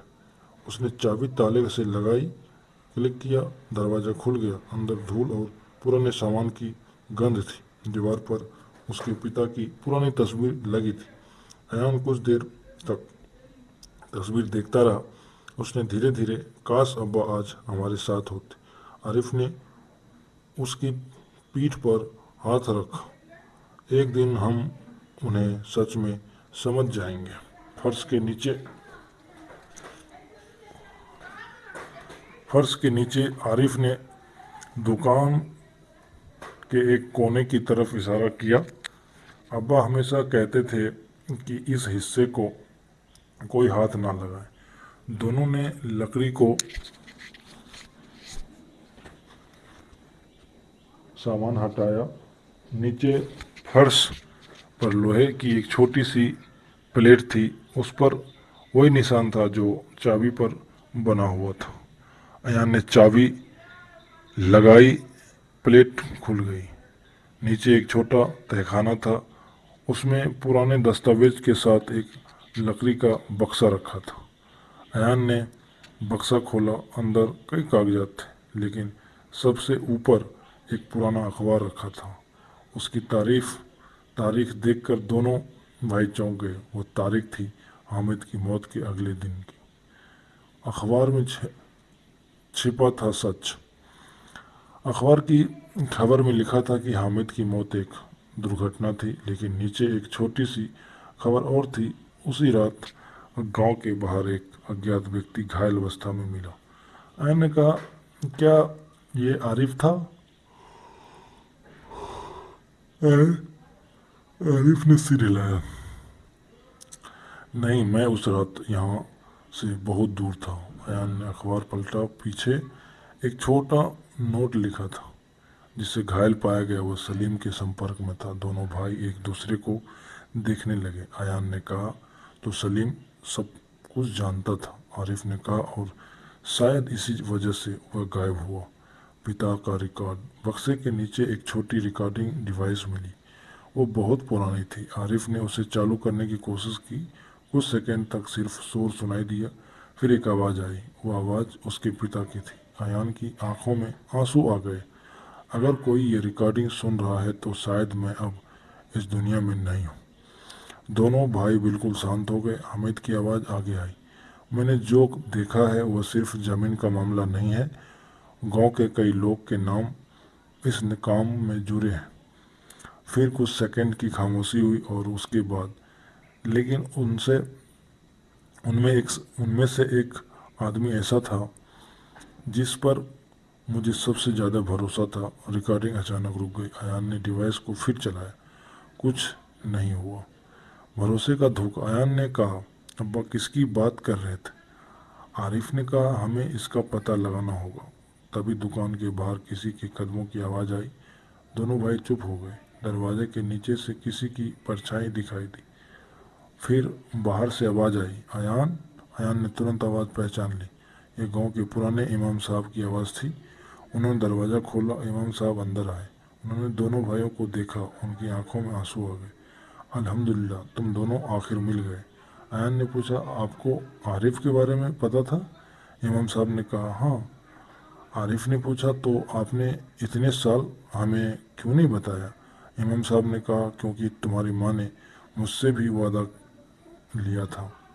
इमाम साहब का सच। इमाम साहब ने बताया कि हामिद की मौत वाली रात उन्होंने एक आदमी को उसके साथ बहस करते देखा था। अयान ने पूछा, कौन था? इमाम साहब ने कहा, मैंने उसका चेहरा साफ नहीं देखा। आरिफ ने पूछा, फिर आपने क्या देखा? इमाम साहब बोले, उसके हाथ में एक अंगूठी थी। अयान ने तुरंत अपनी जेब में चांदी की अंगूठी निकाली। क्या ऐसी? इमाम साहब ने अंगूठी देखी। उनका चेहरा बदल गया। उन्होंने धीरे से कहा, हाँ बिल्कुल ऐसी। अयान ने कब पूछा, यह अंगूठी किसकी थी? इमाम साहब ने जवाब नहीं दिया, बस इतना कहा कि जिस आदमी को तुम अपना सबसे भरोसेमंद समझते हो उसी की।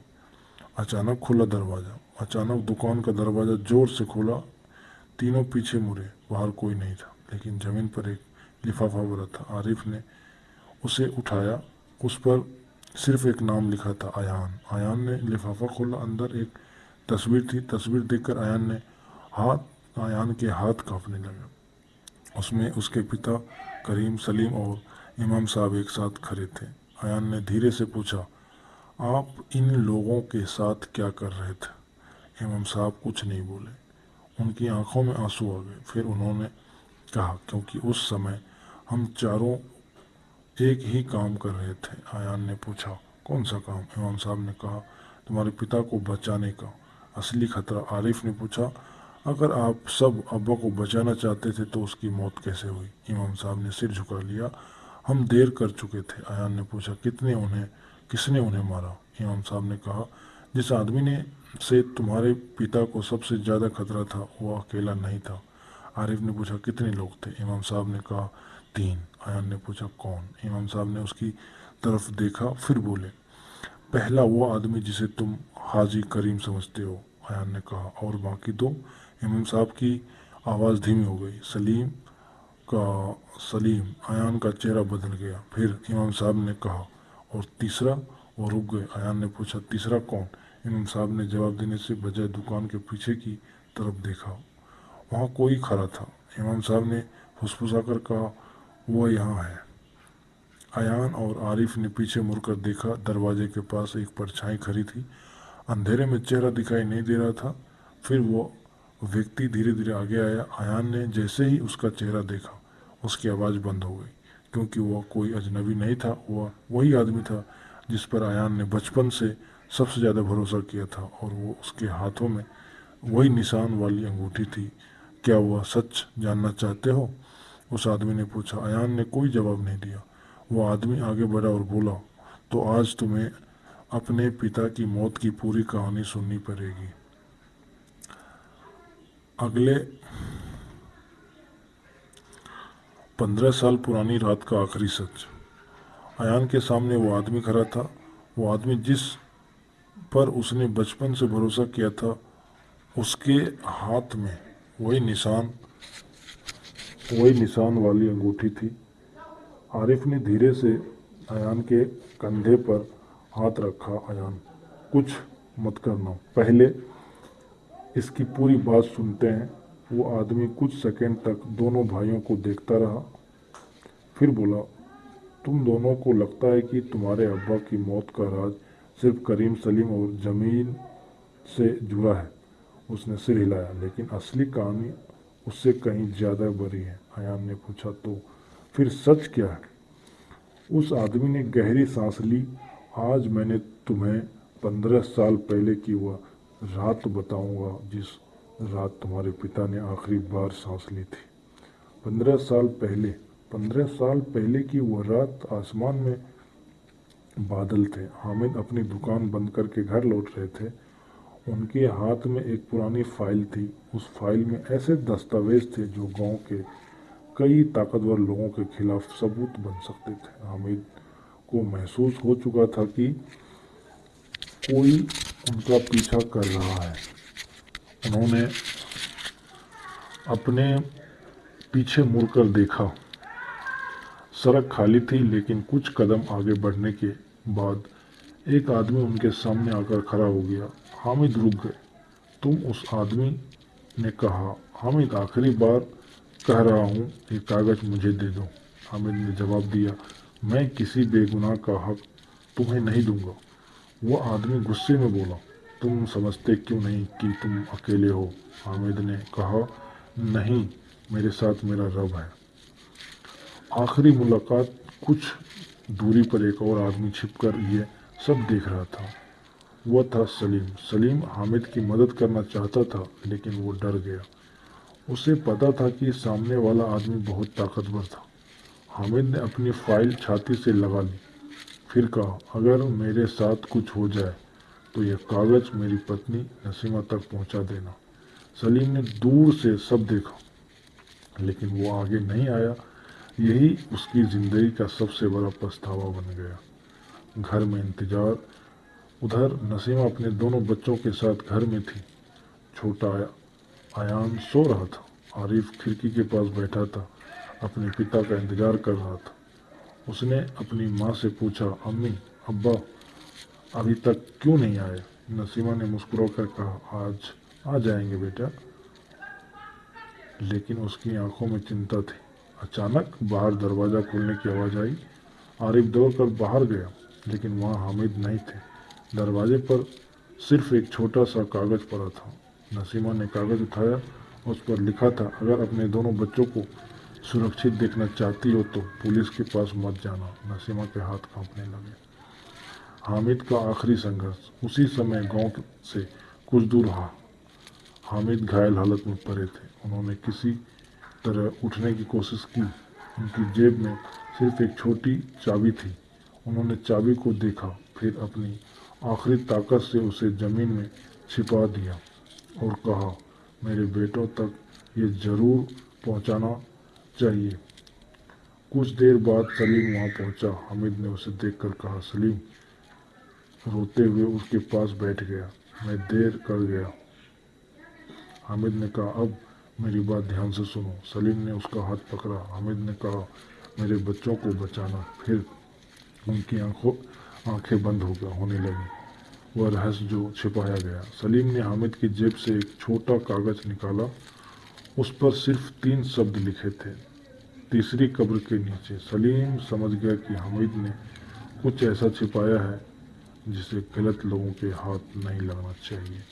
उसने वही रात नसीमा को सब बताया। नसीमा टूट गई, लेकिन उन्होंने रोते हुए एक फैसला लिया। उन्होंने कहा, अगर मैं सच्चाई सामने लाती हूँ तो मेरे दोनों बच्चे खतरे में पड़ जाएंगे। इसीलिए उन्होंने सबके सामने यही कहा कि हामिद की मौत एक दुर्घटना थी। लेकिन उन्होंने अपने बड़े बेटे आरिफ को गांव से दूर भेज दिया और आयान को अपने पास रखा। आज का समय। कहानी सुनते सुनाते वो आदमी चुप हो गया। आयान की आंखों में आंसू थे। उसने पूछा, अगर तुम्हें सब पता था तो इतने सालों तक मुझे क्यों नहीं बताया? आदमी ने कहा, क्योंकि तुम्हारी माँ ने मुझे वचन दिया था कि तुम्हारी सुरक्षा सबसे पहले होगी। आयान ने पूछा, और मेरी माँ ने तुम्हें क्या बताया था? आदमी ने कहा, उन्होंने कहा था कि अगर कभी तुम दोनों भाई एक साथ हो जाओ तभी आखिरी सच में बताना। आरिफ ने पूछा, तो अब बताओ असली गुनहगार कौन था? आदमी ने सिर झुका लिया। असली नाम कमरे में खामोशी छा गई। फिर वो आदमी बोला, तुम्हारे पिता को मारने का आदेश किसी एक आदमी ने नहीं दिया था। अयान ने पूछा, फिर? 3 लोग इस राज में शामिल थे, करीम, सलीम और फिर उसने अपनी तरफ इशारा किया, और मैं। अयान पीछे हट गया। तुम? उस आदमी की आंखों में आंसू आ गया। हाँ, लेकिन मेरी भूमिका तुम्हारी सोच जैसी नहीं थी। आरिफ ने गुस्से में पूछा, तो क्या तुमने अब्बा को मरते हुए देखा था? उसने कहा, हाँ। और तुमने उन्हें बचाया क्यों नहीं? वो आदमी रो पड़ा, क्योंकि उस रात मेरे सामने एक ऐसी फैसला था जिसमें अगर मैं एक कदम गलत उठाता तो तुम्हारी माँ और तुम दोनों भी मारे जाते। करीम का असली मकसद? अयान ने पूछा, करीम को आखिरी चाहिए क्या था? आदमी ने जवाब दिया, जमीन नहीं। अयान चौंक गया। फिर?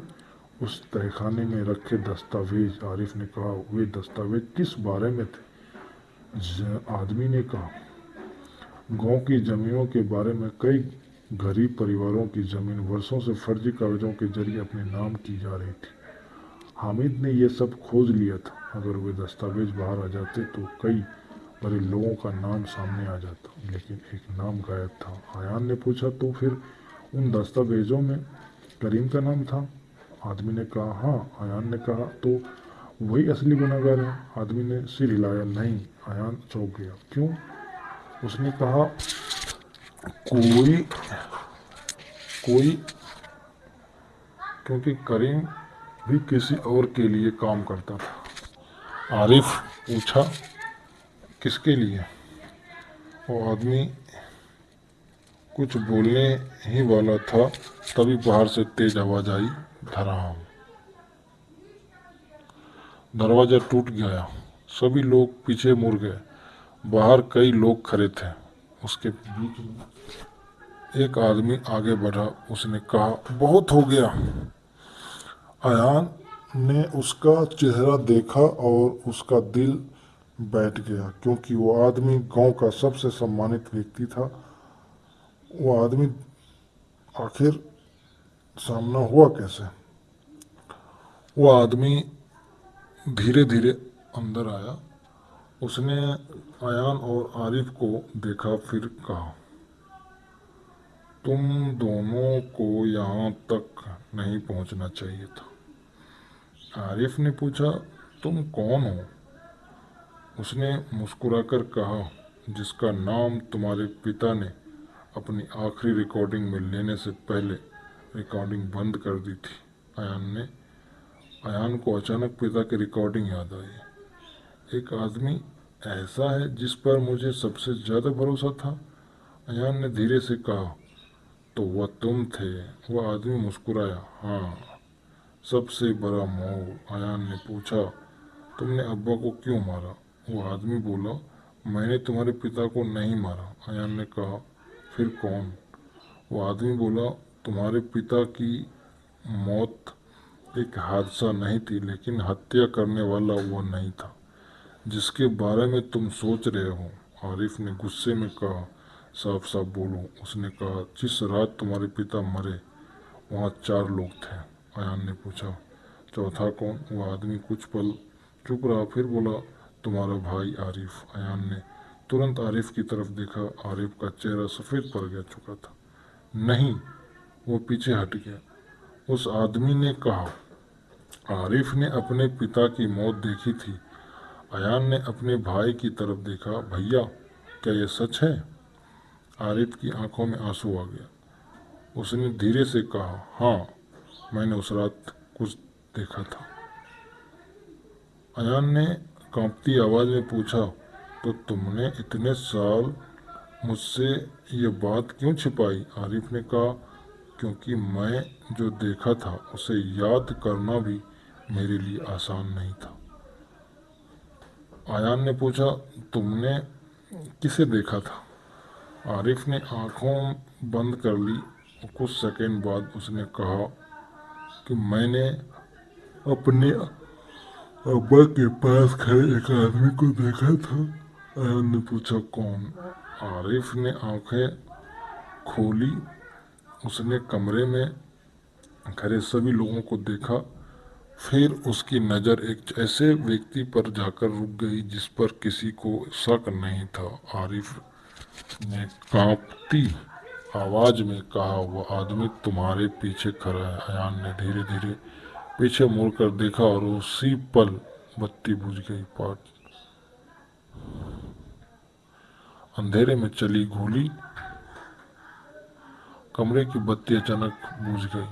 चारों तरफ घना अंधेरा छा गया।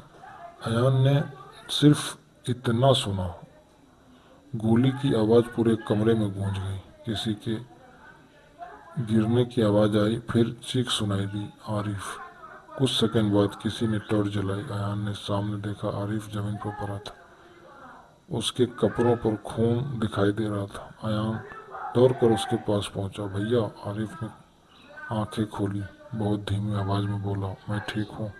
गोली मुझे नहीं लगी। अयान ने देखा, गोली उसके पास रखे लकड़ी के बक्से में लगी थी, लेकिन उस बक्से के अंदर जो चीज़ थी वह गोली से टूट कर बाहर आ चुकी थी। एक पुरानी पेन ड्राइव जैसी छोटी धातु की वस्तु। सबूत बच गया। अयान ने वह छोटी वस्तु उठाई। जिस आदमी पर आरिफ ने शक किया था वो पीछे हट रहा था।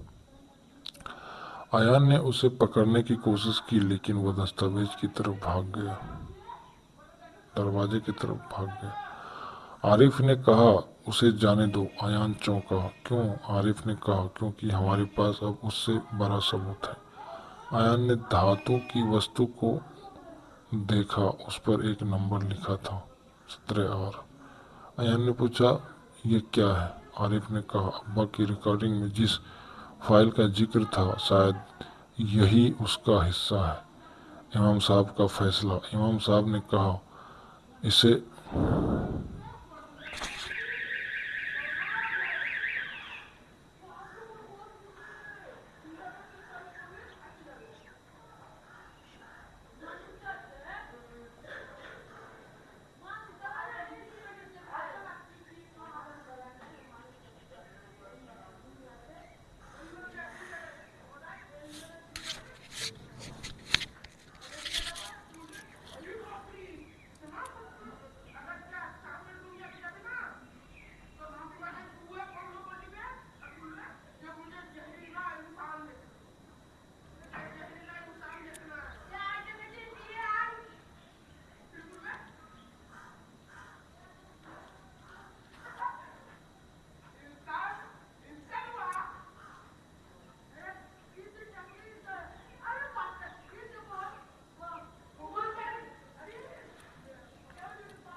इमाम साहब ने कहा, इसे मत खोलना,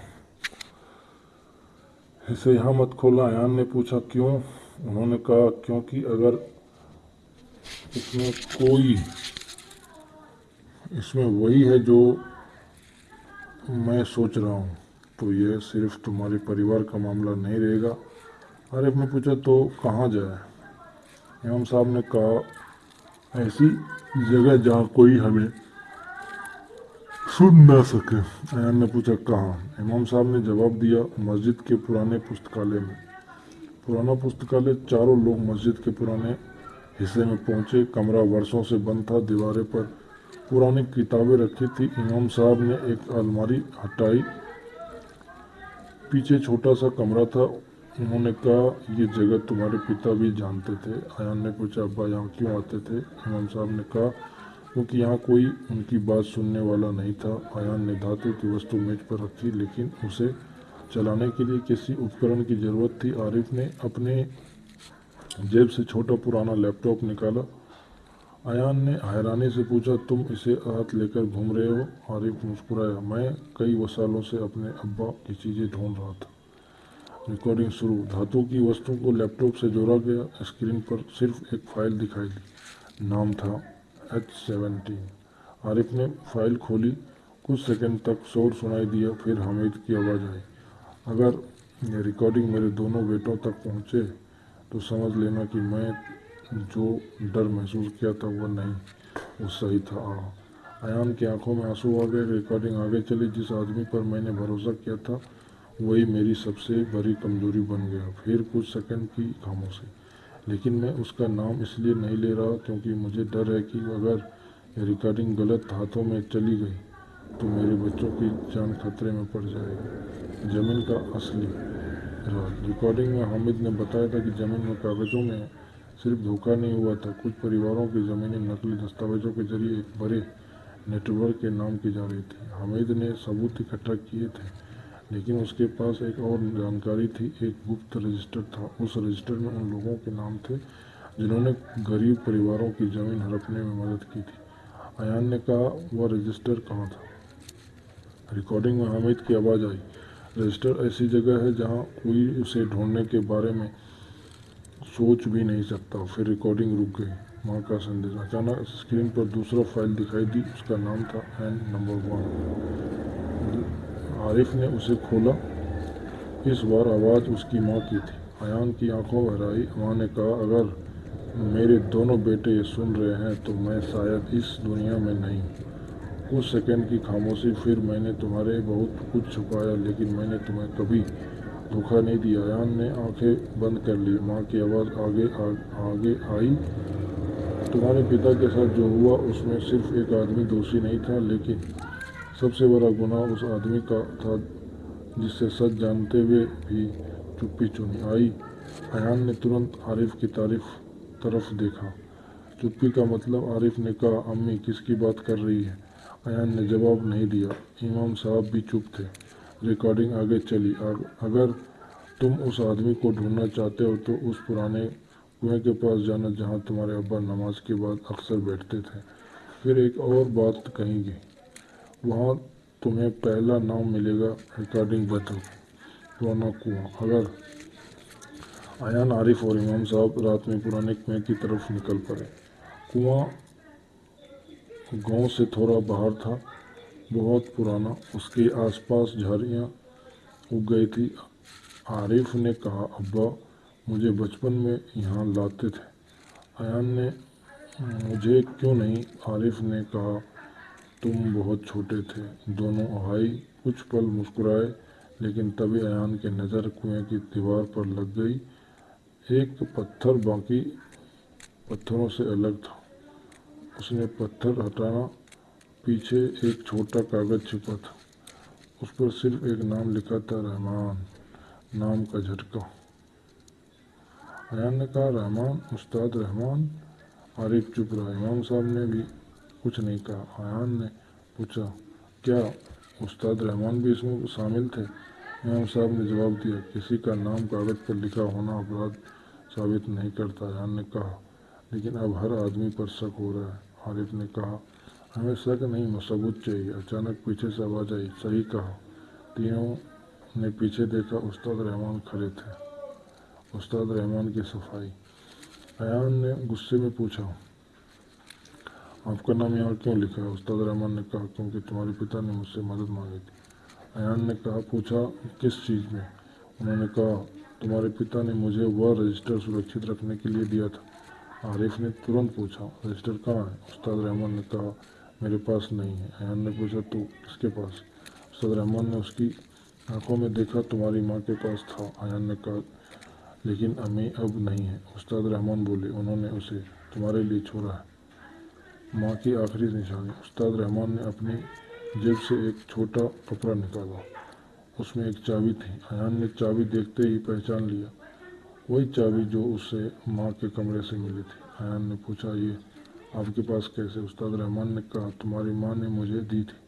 आरिफ ने पूछा, किस जगह की चाबी है? उस्ताद रहमान ने जवाब दिया, तुम्हारे पुराने घर के उस कमरे की जिसे तुम दोनों ने कभी देखा ही नहीं।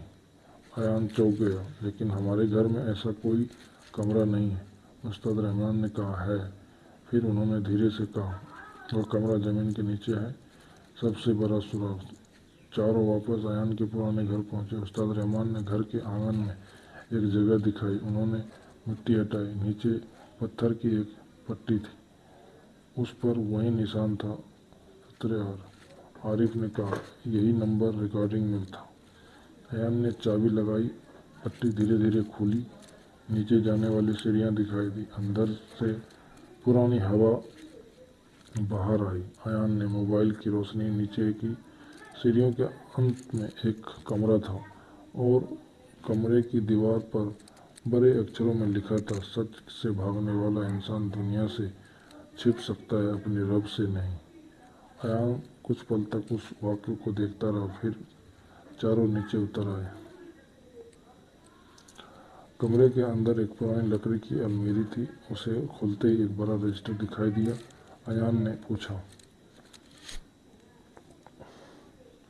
अयान ने रजिस्टर उठाया। पहले पन्ने पर दरवाजे, दर्जनों नाम थे। कुछ नामों के आगे तारीखें थी, कुछ के आगे ज़मीन की जानकारी, लेकिन आखिरी पन्नों पर सिर्फ एक नाम लिखा था। अयान ने पढ़ा और उसे हाथ से रजिस्टर लगभग गिर गया, क्योंकि आखिरी नाम था हामिद अली। उसके नीचे लिखा था, गवाह नसीमा। आरिफ ने कहा, अयान, इसका मतलब क्या है? अयान ने कोई जवाब नहीं दिया। तभी कमरे के बाहर से दरवाज़ा बंद होने की आवाज़ आई। चारों ने पीछे मुड़कर देखा, दरवाज़ा बंद हो चुका था और बाहर से किसी की आवाज़ आई, अब तुम सबको उस सच पता चला जिसके तुम्हारी माँ ने आखिरी सांस तक छुपाया था।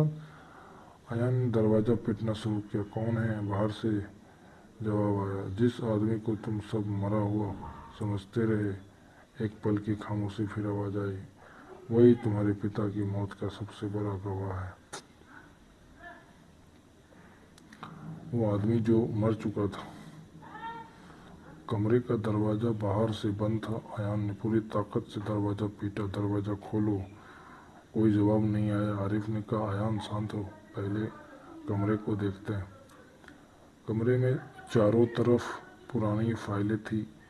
एक कोने में लकड़ी की अलमारी और बीच में एक मेज पर एक पुराना फोटो एल्बम रखा था। अयान ने एल्बम उठाया। पहला पन्ना पुरानी तस्वीर, दूसरी पन्ना गांव की तस्वीरें, तीसरी पन्ना उसके पिता हामिद की तस्वीर। लेकिन अगली तस्वीर देखते ही अयान के हाथ कांपने लगे। तस्वीर में हामिद के साथ 3 लोग खड़े थे, करीम, सलीम और एक आदमी जिसे गांव वाले 15 साल पहले मर चुका मानते थे। अयान की आवाज़ निकल गई, ये अब्बा के बड़े भाई हैं, चाचा का नाम। अयान ने तस्वीर को ध्यान से देखा। उस आदमी का नाम था याकूब। याकूब हामिद का बड़ा भाई था। अयान ने उसे कभी नहीं देखा था, क्योंकि उसकी मौत अयान के जन्म से पहले ही हो चुकी थी। कम से कम अयान को यही बताया गया था। आरिफ ने तस्वीर छीनकर देखी, लेकिन अगर चाचा याकूब मर चुके थे तो ये तस्वीर कब की थी? अयान ने तस्वीर के पीछे तारीख देखी। तारीख देखकर दोनों भाई स्तब्ध रह गए। ये तस्वीर हामिद की मौत से 2 दिन पहले की थी। आरिफ ने कहा, तो इसका मतलब? अयान ने बात पूरी की, याकूब उस समय जिंदा थे। माँ का झूठ। अयान को अपनी माँ को बातें याद आने लगी। उन्होंने कहा, कभी याकूब का नाम तक नहीं लिया था। अयान ने कहा, अम्मी ने हमें क्यों बताया कि चाचा याकूब बहुत पहले मर चुके हैं? आरिफ ने कहा, शायद वो भी इस राज का हिस्सा थे। अयान ने तस्वीर के पीछे देखा। वहाँ एक छोटा सा पता लिखा था, पुरानी हवेली, कमरा नंबर 7। आरिफ ने कहा, हमें वहाँ जाना होगा। इमाम साहब ने पूछा, तुम जानते हो वह जगह कहाँ है? अयान ने सिर हिलाया। हाँ, गांव के बाहर वही हवेली है जिसके बारे में अब्बा की रिकॉर्डिंग में बात हुई थी। तहखाने का नक्शा। उस्ताद रहमान ने कमरे की दीवार पर एक पुराना नक्शा देखा। उन्होंने कहा कि ये हवेली का नक्शा है। अयान ने पूछा, इसमें कमरा नंबर 7 कहाँ है? उन्होंने नक्शे पर उंगली रखी, यहाँ। आरिफ ने पूछा, लेकिन इस हिस्से को तो कई साल पहले बंद कर दिया गया। रहमान ने कहा, क्योंकि असली रास्ता ऊपर से नहीं, नीचे से हो जाता है। अयान ने कहा, फिर वही तहखाना, बंद दरवाजे का रहस्य। अचानक इमाम साहब ने कहा, पहले इस कमरे से बाहर निकलना होगा। अयान ने दीवारें को ध्यान से देखना शुरू किया। उसे एक जगह ईंटों के बीच वही निशान दिखाई दिया। उसने निशान दबाया, दीवार का एक हिस्सा हिल गया। अंदर एक छोटा रास्ता खुल गया। आरिफ ने मुस्कुरा कर कहा, अब्बा सच में हर जगह रास्ता छोड़ गए थे। चारों उस रास्ते से बाहर निकल आए। बाहर रात हो चुकी थी, लेकिन दूर पुरानी हवेली की खिड़की के एक रोशनी दिखाई दे रही थी। पुरानी हवेली, चारों हवेली की तरफ बढ़े। हवेली बहुत पुरानी थी, दीवारें पर बहुत बेलें चढ़ी थी, खिड़कियां टूटी हुई थी, लेकिन अंदर से रोशनी आ रही थी। अयान ने कहा, कोई अंदर है। आरिफ ने धीरे से दरवाज़ा खोला। अंदर पूरी खामोशी थी। फर्श पर धूल थी, लेकिन एक जगह ताजे पैरों के निशान दिखाई दे रहे थे। आरिफ ने कहा, कोई अभी अभी यहाँ से गया। कमरा नंबर 7। नक्शे के अनुसार वह ऊपर की तरफ गए। गलियारे के आखिर में एक दरवाज़ा था, उस पर लिखा था 7। दरवाज़ा बंद था। अयान ने हाथ लगाया, दरवाज़ा अपने आप खुल गया। अंदर एक मेज थी। मेज पर कई पुराने दस्तावेज पड़े थे और दीवार थी। एक बड़ी तस्वीर लगी थी। उस तस्वीर में हामिद और याकूब दोनों खड़े थे, लेकिन तस्वीर के नीचे एक तारीख थी, हामिद की मौत के अगले दिन की। अयान के चेहरे का रंग उड़ गया। यह कैसे संभव? जिंदा होने का सबूत। अचानक पीछे से आवाज़ आई, क्योंकि वह तस्वीर नकली नहीं है। चारों मुझे चारों मुड़े। दरवाजे पर एक बूढ़ा आदमी खड़ा था, सफ़ेद दाढ़ी, झुका हुआ शरीर, लेकिन आंखें बिल्कुल साफ। अयान ने उसे देखा। उस बूढ़े ने कहा, तुम मुझे खोज रहे थे? अयान की सांस रुक गई। चाचा याकूब? बूढ़े ने धीरे से सिर हिलाया। हाँ।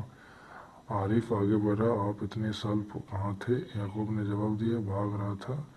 याकूब की कहानी। याकूब ने बताया कि हामिद की मौत से 2 दिन पहले उसे पता चला कि कुछ लोग हामिद को नुकसान पहुंचाने वाले हैं। उसने हामिद को चेतावनी दी, लेकिन हामिद ने गांव छोड़ने से इनकार कर दिया। याकूब ने कहा, मैंने अपने भाई से कहा था कि इन लोगों से लड़ना आसान नहीं होगा। हामिद ने जवाब दिया, अगर हम डर गए तो गरीबों का हक कौन बचाएगा? याकूब की आंखों में आंसू आ गए। उस रात मैंने अपने भाई को आखिरी बार देखा था। अयान ने पूछा, फिर आपने अपनी मौत की खबर क्यों फैलने दी? याकूब ने कहा, क्योंकि मुझे भी मरने की कोशिश की गई हुई थी। असली रजिस्टर। याकूब ने मेज के नीचे एक पुराना रजिस्टर निकाला। उसने कहा, तुम लोग जिस रजिस्टर को खोज रहे हो वह ये नहीं है। अयान चौंक गया, तो ये क्या है? याकूब ने कहा, ये उन लोगों की सूची है जिन्होंने असली रजिस्टर को छिपाने में मदद की। आरिफ ने पूछा, असली रजिस्टर कहाँ है? याकूब ने अयान की तरफ देखा, तुम्हारी माँ के पास था। अयान ने कहा, लेकिन अम्मी ने तो हमें कोई रजिस्टर नहीं दिखाया। याकूब ने कहा, क्योंकि वो रजिस्टर उन्होंने कभी तुम्हें दिया ही नहीं। माँ की आखिरी राहत चाल। याकूब ने बताया कि नसीमा को पता था कि दोनों बच्चे बड़े होकर सच खोजेंगे, इसलिए उन्होंने असली रजिस्टर को 3 हिस्सों में बांट दिया। पहला हिस्सा पुराने कब्रिस्तान में, दूसरा हिस्सा पुरानी मस्जिद में और तीसरा हिस्सा अयान के अपने घर में। अयान ने तुरंत कहा, मेरे घर में? याकूब ने सिर हिलाया। हाँ। आखिर? आरिफ ने पूछा, कहाँ? याकूब ने कहा, जहाँ तुम्हारी माँ हर रात सोने से पहले बैठकर दुआ करती थी।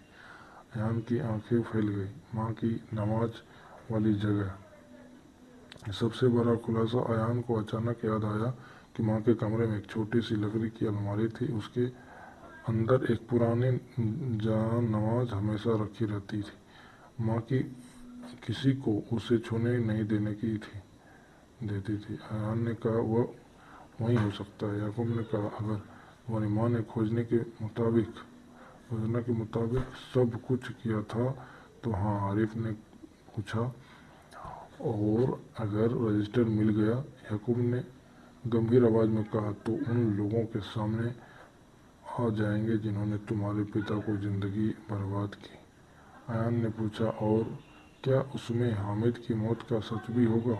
याकूब ने कहा, हाँ, लेकिन एक और राज। याकूब ने अचानक कमरे का दरवाज़ा बंद कर दिया। उसने कहा, लेकिन एक बात और है।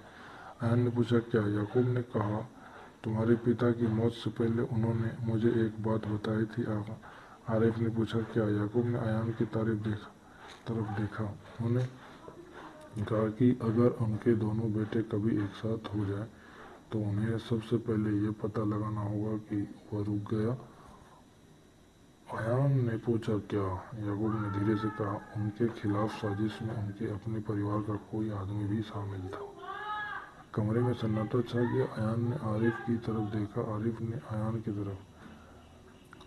अचानक हवेली के बाहर गाड़ियों की आवाज़ें सुनाई दी। याकूब ने खिड़की से बाहर देखा, उसके चेहरा बदल गया। वे पहुंच गए। अयान ने पूछा, कौन? याकूब ने कहा, वही लोग जिसने 15 साल से भाग रहा हूँ। आरिफ ने पूछा, अब क्या करें? याकूब ने कमरे की ज़मीन की तरफ इशारा किया। नीचे एक रास्ता था। अयान ने पूछा, कहाँ जाता है?